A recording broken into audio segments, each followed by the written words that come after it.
بسم الله، الحمد لله، والصلاة والسلام على رسول الله صلى الله عليه وعلى آله وصحبه وسلم، وبعد. طبعا الفيديو ده غاية في الأهمية لأصحاب شركات توزيع الأدوية الصغيرة والمتوسطة، قطاع مخازن الأدوية. كان المفروض الفيديو ده يتم بوجود الأفاضل اللي كانوا حاضرين لجنة موزعي الأدوية أمس، وعدد كبير من الأفاضل اللي شاركونا بالرأي والنقاش حتى بعد الاجتماع. ولكن للأسف أنا تعبت جدا فجأة واضطريت إن أنا أروح يعني. ولكن من كتر التليفونات والرسائل اللي جات لي وصلت لإيه وأهم النتائج. طبعا احنا التوصيات ذكرت أنا مجموعة التوصيات في فيديو مستقل، ولكن في الفيديو ده إن شاء الله رب العالمين عاوز أجمل تاريخ ما تم في هذا الصدد وأهم النتائج الكبيرة جدا اللي وصلنا لها. لذلك أنا تقريبا عمري ما طلبت من حد إنه يشير فيديو ليا يعني، ولكن النهاردة لازم الفيديو ده ينتشر على أكبر نطاق لكل من يهم الأمر في هذا القطاع ومحتاج إن هو يستفيد منه. كلامي هيتركز في نقط محددة بحيث إن أنا ما أخرجش عن المقصود ويكون الكلام واضح جدا، وكمان عشان يستفيد بيه الأفاضل اللي هيكون ليهم مؤتمر غدا إن شاء الله رب العالمين، بحيث نكون ماشيين كلنا في اتجاه واحد ونقدر نستفيد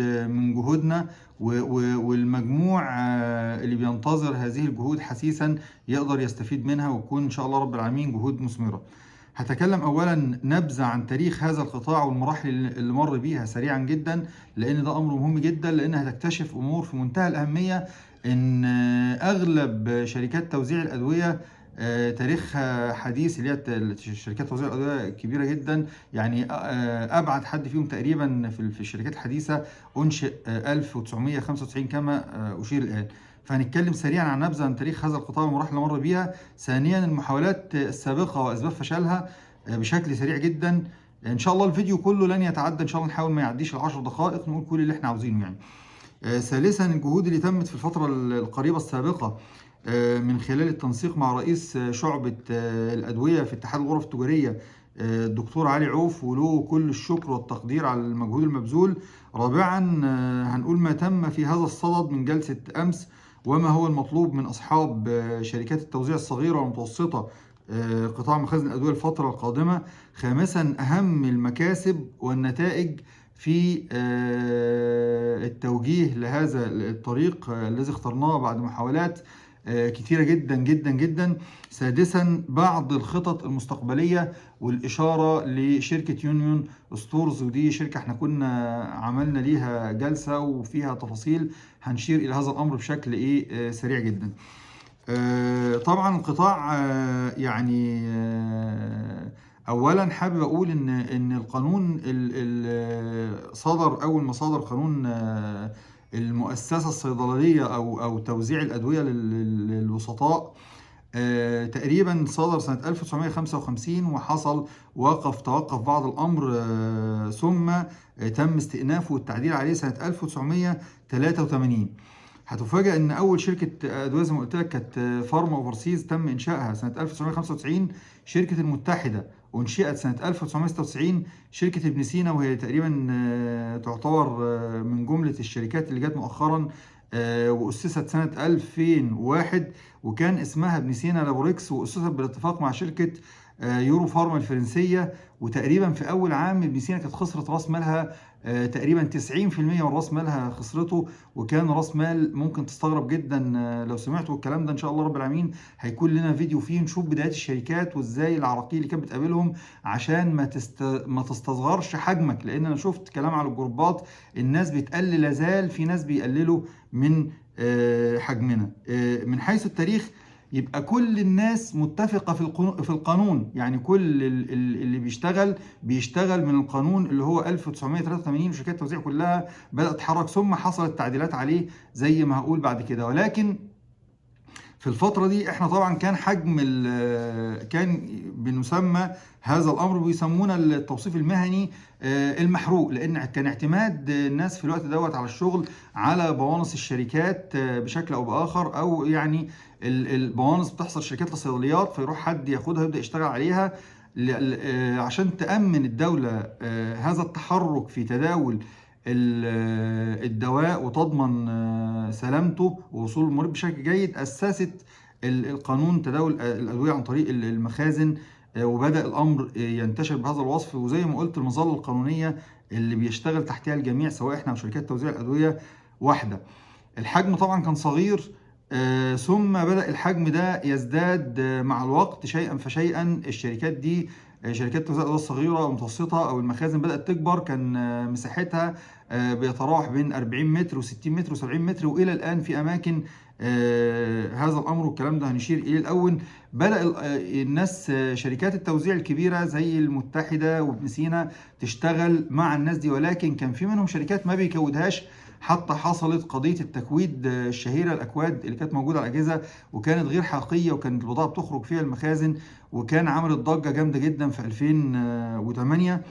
المرحلة الثالثة بدأ التعامل بشكل رسمي ويكود المخازن في الشركات، ونبدأ نتعامل بشكل رسمي. وكان اللي بياخد خصم نقدي 7% في الوقت دوت كان بيقول أنا باخد 7% خصم نقدي، محدش كان بياخد تقريبا أكتر من 6%. طبعا الكلام ده كان تقريبا في بداية الألفينات، بدأ الحجم يكبر ويزداد. وطبعا انا عمال اقول الحجم يكبر ويزداد لهدف، لان احنا بنقول احنا مشتركين مع شركات توزيع كبيره في نقطتين اتنين: المظله القانونيه اللي بتجمعنا واحده، ثم الحجم. احنا النهارده تقريبا حجمنا اكبر منهم من حيث الانتشار ومن حيث الرقم البيعي، وده شركات التصنيع هي اللي عاوزاه، وده احنا فعلا بنحققه.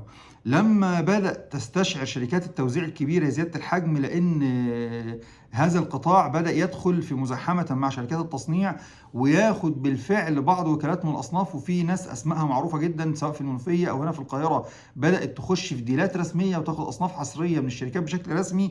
وبدأ يحصل مزاحمات في بداية الألفية الثانية مع شركات التصنيع من هذا القطاع. بدأوا يستشعروا الخطر عن طريق أحد الناس رحمة الله عليه، قدر عن طريق لجنة الصحة في مجلس الشعب يستصدر القرار اللي هو كان قرار 25 لسنة 2009، واللي كان على إثره تم رفع مساحة المخازن من 500 من 40 متر و60 متر ل 500 متر، وأمور أخرى كبيرة جدا. في الوقت ده الناس بدأت تشعر بالخطر. شكل أستاذ عادل حلمي ومصطفى يوسف وليهم جهد مشكور جدا رابطة اسكندرية، وبدأت الناس تتجمع فيها. لذلك أنا بقول لو حد عاوز بينادي بالرابطة، الرابطة موجودة، الناس تنضم ليها، هي أو غيرها. في رابطة واتنين موجودين، لازالوا موجودين ومسجلين إلى الآن يعني.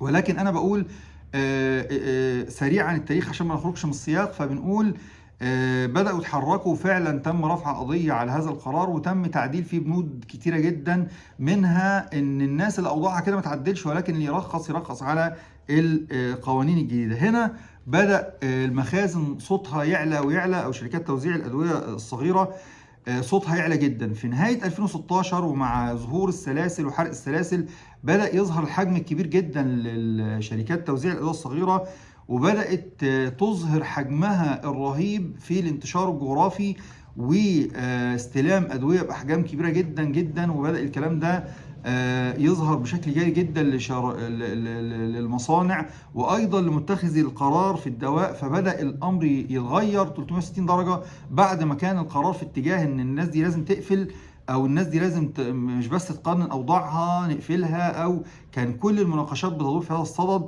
الى ان ظهر الحجم الحقيقي عند ظهور السلاسل وبعد السلاسل، لان السلاسل اثر على شركات توزيع كبيره جدا. ولولا وجود هذا القطاع من شركات التوزيع الصغيره والمتوسطه وما قاموا به من توفير سيوله نقديه لهذه الشركات لسداد ما عليها من ديون للشركات المصنعه، لكان حصل ازمه وكارثه كبيره جدا في سوق الدواء المصري. فساهمت بشكل كبير جدا جدا جدا في الحفاظ على استقرار سوق الدواء المصري وتماسكه، والا كان هيحصل مشكله كبيره جدا جدا يعني. طيب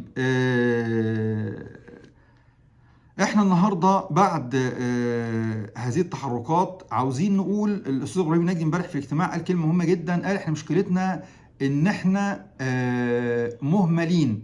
اللي انا بقوله دوت عاوزين نظهره بشكل جيد، مش القصه مش قصه صراع او قصه تشنجات او كذا، لا، ايه هي المظله اللي نقدر نتكلم بيها ونظهر هذا الكلام ونقول احنا موجودين وده حجمنا الحقيقي. بنمثل في سوق الدواء حجم يزيد عن 40%.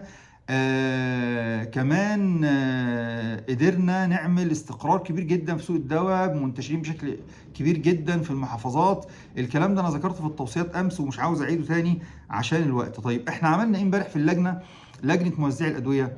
اولا شعبه الادويه موجوده في اتحاد الغرف التجاريه، بها اللجنه تم تنشيطها مره تانيه. تم امس بعد التوصيات اختيار اعضاء اللجنه. وطبعا قبل ما اقول اعضاء اللجنه ورؤسائها هقول كلمه مهمه جدا، ده اختيار مؤقت، اختيار مؤقت لحين الانتخابات. يعني هذه اللجنه التي ستدير شؤون مخازن الادويه ويكون منوط بها زي ما بقول بعد قليل التحدث باسم هذا القطاع على المستوى المسؤولية على المستويات المختلفة، سواء مع هيئة الدواء المصرية أو غيرها من الجهات الرسمية اللي بتخاطب المخازن، أو نقل صورتها بشكل جيد في الإعلام كما سأقول بعد قليل. بقول إن الكلام ده اللجنة هذه عملوها مؤقت إلى أن يتم الانتخابات ويتم اختيار رئيس ونائب أول ونائب ثاني وأعضاء على النحو اللي أذكره الآن. امبارح تم بالترشيح الدكتور علي عوف، ربنا يبارك فيه، اختار الدكتور رفاعي ربيع رئيس للجنة، واختارنا أنا متحدث إعلامي للجنة ونائب أول، ثم الدكتور محمد جاد نائب ثاني، والدكتورة داليا والدكتورة مها أعضاء. طبعا بأكد إن الكلام ده بشكل مؤقت لحين الانتخابات. ده رقم واحد. ورقم اتنين، إن شاء الله رب العالمين مطلوب من المحافظات على مستوى الجمهورية عمل شعبة في كل محافظة، كل شعبة يتم فيها انتخاب رئيس ونائب أول ونائب تاني. كل رئيس هيكون عضو في اللجنة العامة، يعني هيكون في لجنة عامة اللي أنا ذكرت الرئيس والوكلاء وأعضائها بعد انتخاب الشعب. وان شاء الله الكلام ده يتم في امر غايته اخر الشهر الحالي او منتصف الشهر القادم، يكون كل الناس انتخبت سجلت في الشعب في المحافظات المختلفة. كل شعبة لها رئيس، كل رئيس هينضم يكون عضو في الشعبة العامة. ليه؟ بحيث كل رئيس في لجنة فرعية يمثل كل شركات توزيع الأدوية او قطاع المخازن في محافظته. يبقى يكون في ممثل عن محافظه الغربيه ومحافظه الشرقيه ومحافظه الدقهليه وهكذا، يكون عضو بحيث ما يكون في اتخاذ اي قرار. لان هيكون عمل هذه اللجنه الاول هو انشاء وثيقه مبادئ تحكم سير التعامل فيما بين هؤلاء الناس. طبعا لن ينضم لهذا الكيان ابدا الا الكيانات المرخصه بشكل رسمي وتعمل في ضوء قوانين هيئه الدواء. طبعا سيكون هناك تمثيل إعلامي قوي جدا بتدعمنا مؤسسة الأهرام بشكل قوي، وفي مؤتمر آخر الشهر الجاري إن شاء الله رب العالمين برعاية جهات على أعلى مستوى من المسؤولين في هذا القطاع. وإن شاء الله رب العالمين يعني ننقل لكم التاريخ والميعاد بحيث الناس كلها تحضر. وفي نفس الوقت هيكون في متابعة لأعمال هذه اللجنة إلى أي مدى وصلت. وإن شاء الله في تحديد موعد الأسبوع القادم مع رئيس تفتيش هيئة الدواء لمناقشة بعض القضايا المتعلقة بالمخازن. أي مشكلة هتطرأ لأي حد في أي محافظة هيكلم رئيس الشعبة في المنطقة اللي هو فيها ويبدأ يتعامل معاه. لو ما قدرش يحل هيبدأ يتواصل مع رئيس الشعبة العامة. لو ما قدرش يحل هيبدأ يرجع يعيد الأمر للدكتور علي عوف، وهو إن شاء الله رب العالمين يتصرف. طبعا إيه المكاسب اللي هتحصل في هذا الكلام؟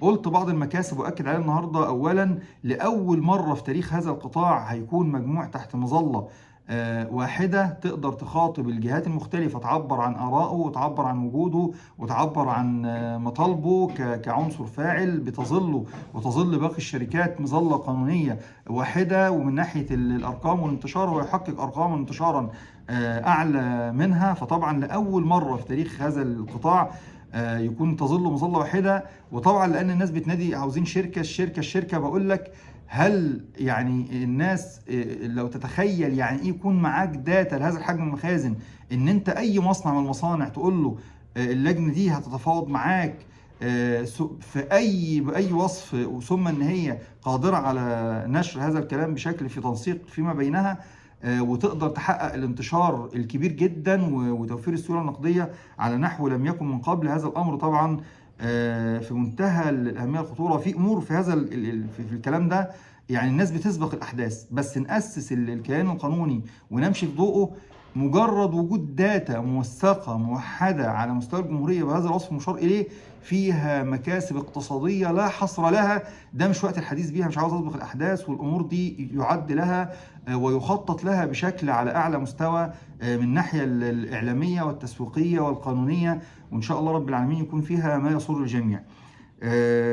ثانيا بقول لأول مرة أيضا نكون تحت مظلة وزارة التجارة والصناعة زي ما احنا تحت مظلة هيئة الدواء المصري، وده أيضا فيه فايدة كبيرة جدا هنذكرها في وقتها.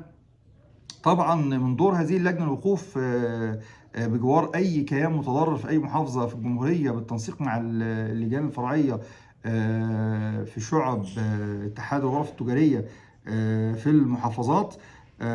طبعا أنا أشرت إلى مسألة وجود العمل في البداية جدا على وثيقة مبادئ. طبعا هيتم اقتراح لجنة ذاتية للتفتيش على المخازن ورفع ثقافتها المهنية في الإطار المشار إليه. أنا عاوز بس بطلب طلب من الأفاضل في مؤتمر المزمع إقامته غدا يكون الكلام في هذا الإطار لتوضيح هذه النقاط، لا سيما والدكتور رفاعي هيكون حاضر يعني بنفسه في هذا الاجتماع، فممكن يطرح هذا الكلام. والناس لو في أي أسئلة حد حابب يسأله في المؤتمر غدا إن شاء الله رب العالمين يسأله. أرجو أن يكون الكلام واضح. آخر حاجة حابب أقولها، بقول في تجهيز لمؤتمر كبير زي ما قلت تحت رعاية مؤسسة الأهرام إن شاء الله رب العالمين. إن شاء الله في تجهيز لقاء مع هيئة الدواء لمناقشة آخر المستجدات، لا سيما قضية الفيضات الأخيرة. إن شاء الله في تجهيز مع مندوب من وزارة المالية لمناقشة القضايا المتعلقة بقضية الضرائب والفاتورة الإلكترونية. أسأل الله عز وجل التوفيق للجميع، وأرجو أن يكون الكلام واضح ونستفيد منه وينتفع به الجميع، ويكون ينتظرنا مستقبل مشرق يساهم في نهضة هذا القطاع واستفاد أبنائه منه. والحمد لله رب العالمين، والسلام عليكم ورحمة الله.